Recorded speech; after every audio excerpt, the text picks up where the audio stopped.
Assalamualaikum warahmatullahi wabarakatuh. Perkenalkan, nama saya Muhammad Ibnu Syukur dari kelas K dengan NIM 22030 150 1174. Saya akan mempresentasikan materi dengan filsafat sejarah olahraga. Awal pertemuan olahraga di Indonesia.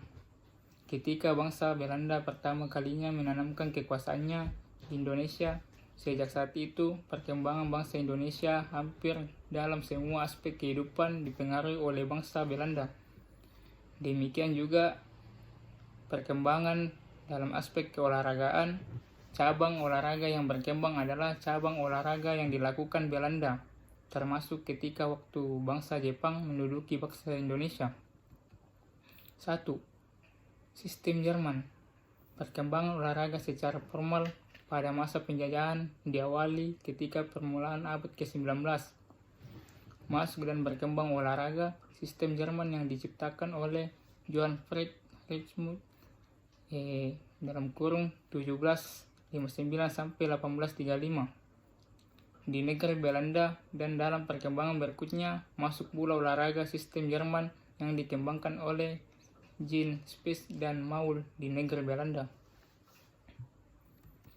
Sebagai letak dasar Jerman, Gutschmuth membagi latihan olahraga secara general. Menurutnya, ada 3 kaidah penting yang harus diperhatikan, yaitu A. Senam harus menyempurnakan syaraf-syaraf dan peredaran darah dan memperkuat otot-otot. B. Senam harus mempunyai faktor atau elemen kesukaran.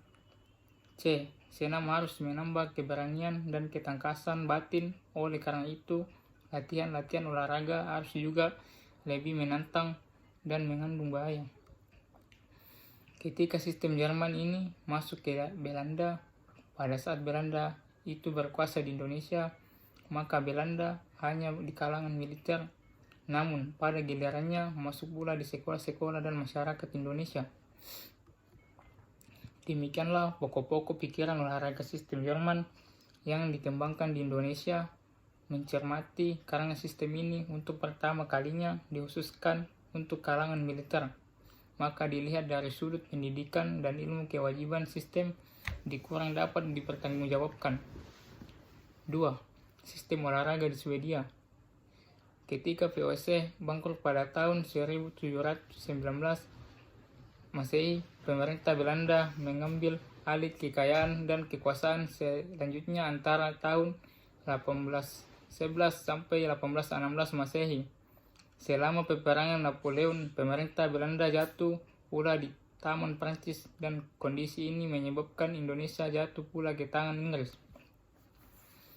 Bersamaan dengan itu, masuk ke Indonesia sistem Swedia yang dikembangkan oleh Per Hendrik Link yang mula-mula dibawa oleh perwira kesehatan Angkatan Laut Belanda, Dr. H.P.M. Minkema.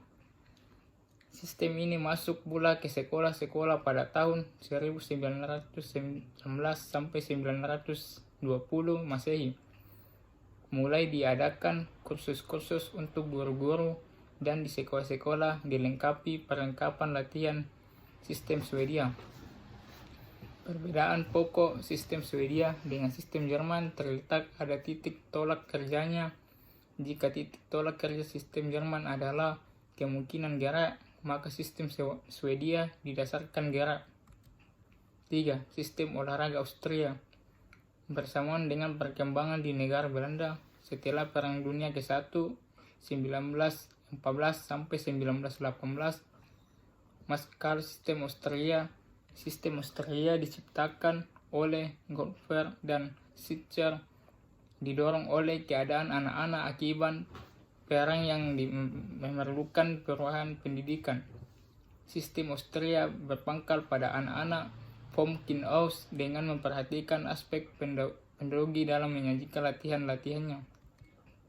Pendahuluan latihan yang sesungguhnya atau latihan inti disusun berturut-turut sesuai dengan sistematika yang diakhiri dengan latihan-latihan penutup sebagai penenang, agar anak-anak dapat kembali ke dalam kelas dengan tertib.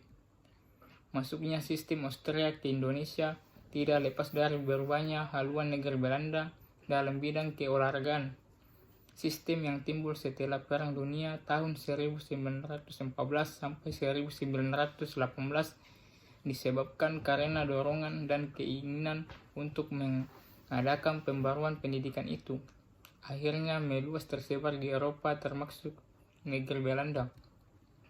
Dibandingkan dengan kedua sistem sebelumnya, sistem Austria memiliki kelebihan, terutama karena sistem ini memperhatikan aspek-aspek pedagogis, fisiologis, dan psikologis anak. Karena itu pula sistem ini sampai saat sekarang masih banyak digunakan di sekolah-sekolah di Indonesia. Kesimpulan, filsafat olahraga merupakan pemikiran tentang ketertiban manusia dalam aktivitas jasmani, mengkaji pendidikan jasmani dan olahraga dari berbagai posisi pemikiran. Filsafat akan mendukung penjelasan dan pemahaman tentang sifat, nilai, tujuan, dan cukup pendidikan jasmani dan olahraga seperti filsafat lainnya. Dalam olahraga ada beberapa konsep yang perlu dikaji secara mendalam. Konsep ini bersifat abstrak, walau kita tahu bahwa konsep abstrak, tetapi di dalam konsep ini ada makna tertentu.